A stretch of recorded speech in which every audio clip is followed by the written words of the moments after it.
What's going on, everyone? Today I'm going to show you how to change the cabin air filter on your 3rd gen Ford Focus. That should cover the 2012 to 2018 or 2019 year model.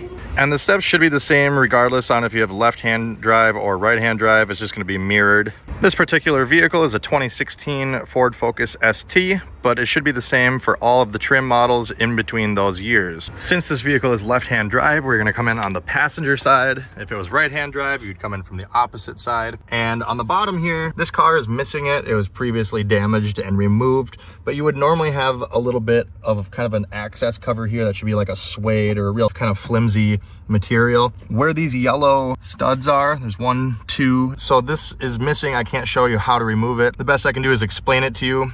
Normally you would come over here, there'd be a cover there, and you would kind of see like these black plastic cylinders. What you would do is just grab those, kind of squeeze and pull down. And once you pull those black pieces of plastic off, then you'll be able to drop that trim piece and pull it out of there and get it out of your way. And then you'll be at the same step that we are at right here. So once we're at this point, again, we're coming in the passenger side here towards the center, the little tunnel, the center console. You'll see right here, this little silver screw. That is a T15 Torx head screw. We're gonna remove that. That is the cabin filter door. The cabin air filter is recommended to be replaced at least every 2 years. So if you're smelling kind of a mildewy or any sort of stinky smell through the vents, especially when you have the heat or the AC on, or if you have low airflow, this could potentially be your problem here, as when the cabin air filters plug up or start to get moldy, they will make everything else stink or reduce the airflow. All right, now you can just use a normal 1/4-inch drive ratchet or whatever drive ratchet. I would recommend 1/4 instead of 3/8 because it is kind of tight to the floor here. So I'm using a 1/4-inch drive, T15 socket, and I'm just using my 1/4-inch drive Milwaukee electric ratchet. But again, you can use a hand ratchet, that will work just fine. Just take a little bit longer. Don't lose that screw. Okay, once that screw is removed, we should be able to take these 2 tabs. I'm sorry, my big hand is in the way. I'll try to get on this the best I can, but you'll see there's a tab here and a tab here. I'm gonna squeeze those together and just pull away. And then once it's away, I'm gonna pull and wiggle downward. You'll see it kind of hits the carpet right here. So once it's free, you'll pull it this direction and just gonna pull it out of there. All right, so now we can see the filter right there. You're gonna have to get your finger in there to get a hold on it and then just wiggle and pull it straight out.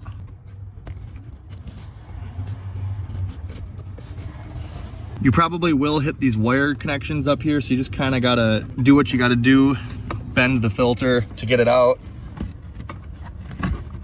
It'll be a little bit of a pain to get the new one in because of all that stuff, but you don't really have to care about the old one. There you go, old one is out. Seen worse, but it's definitely not clean. See a bunch of stuff in there. And the owner of this car was complaining about a stench from the vents, so this should fix that. So again, here's the old one, here's the new one. Obviously you can see there's a big difference there. Just using a micro guard here, but I'll post a couple different options down below in the video description if you want to buy your filters online and replace them yourself. When I removed the old filter, you can see here it says airflow, and then it has arrows pointing the direction of the flow. When I removed this old filter, the arrows were facing towards the back of the car. So that is how I'm going to put this new one in. Regardless of your filter, there should be markings on it somewhere that say which direction the airflow goes, or even just an arrow, even if it doesn't say airflow. So I'm gonna put it in just like this with the arrows facing the back of the vehicle, just like I removed the old one. All right, so we got to fight and wrestle all these wires and everything, but you want to not damage your new filter. So again, arrows towards the back of the car. I'm gonna kind of just get one end in first. Now, I'm not gonna lie to you, like most things that Ford engineers and designs, it's total rubbish. As you can see, you literally have to like crinkle the heck out of your new cabin filter to get it in because of all this other junk that they thought was necessary to put in the way. So I just got it started. As you can see, I didn't want to hide anything. You are gonna have to crinkle it quite a bit to get it in. And it's kind of tucked behind this air duct. So it's just started, and now I'm gonna try to slowly work the top and then the bottom and then just keep alternating. You don't wanna force it. If it's not like sliding in on its own, you're probably forcing it and it's bound up and you need to pull it out and start over. So just, you gotta be patient here. This is the least fun part. Are you too good for your home?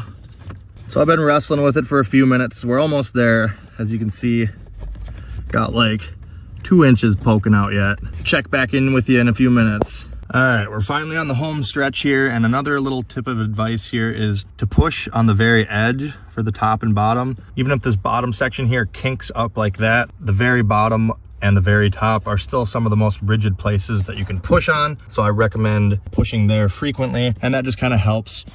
And then if you're pushing it in and it's all getting jammed together and turning into an accordion, by pulling it back out a little bit and then gently wiggling and shoving back in is how you're going to straighten that back out and eventually work it all the way in flush, as you see here.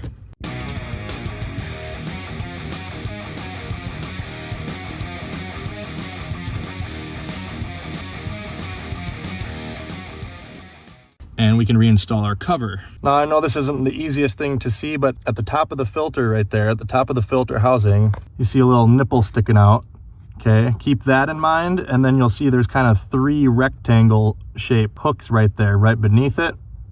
When we go to put the filter door back up, these 3 little tabs are gonna shove up into those 3 rectangle slots I just showed you. And then this little half moon needs to line up with that little nipple there. So we're gonna have to reinstall it, reverse how we took it out. Remember, we had to tip it this way to clear the carpet. So we're gonna go in like this, kind of tip it like so. Then it's gonna have to tip in. We're gonna have to engage all these tabs, slide it up to engage those tabs, and then we can finally click it back in and reinstall our screw. So we're gonna do that now. I will do my best to film this part. It's a very tight area, especially with a camera. There we go. Okay, the top is all lined up. As you can see, there's no gaps or anything right here. The little tabs that we squeezed together are pushed back out. Everything looks good. The screw hole is lined up. Again, if you missed it, once you get the top latched in, engaged in the top there, everything engaged, then you will push in, and this should click back out, and that should click back out. Reinstall that little screw. Make sure to start it first by finger. That way you don't drop it, and then snug it up. You don't have to go anything too tight. It just threads into plastic. You don't want to strip it out or break anything. And there we go. Now, again, I can't show you this because I don't have one, but you would reinstall this lower panel that you removed. It would likely kind of tuck back here and over here, and then it should have a few holes in it, which will line up with these yellow tabs. You'll line those holes up, push the tabs through there, and then push those black plastic clips back on that you had to remove to get that panel off. Again, I apologize. This car is missing that, so I can't show you the removal and installation of that part, but I think you'll be able to figure it out. It's pretty straightforward. So you'll obviously want to start the vehicle, turn the blower motor on, make sure there's no weird noises. Sometimes when you pull the old filters out, leaves and other debris can kind of fall in there, and the blower motor whips it around a little bit before it finally gets blown out the vent, or it can get trapped in the blower motor for a little bit until the chunk of debris eventually gets shredded. But in this location, you can't really do a whole lot to prevent debris from falling in there. So you just kind of got to hope for the best, turn the blower on. Don't stick your face right in front of the blower motor when you turn it on full blast for the first time in case some stuff does come flying out.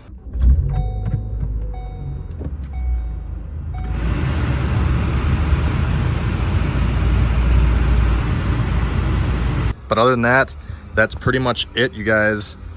Again, I will post a couple different options down below in the video description if you want to buy your filters online and do this job yourself, save some money. If this video helped you out, make sure you hit that like button, and please consider hitting the subscribe button for future content like this. Check out my other videos here on my channel. Comment down below with any questions, and check me out on all my socials. As always, thanks for watching. Have a great day.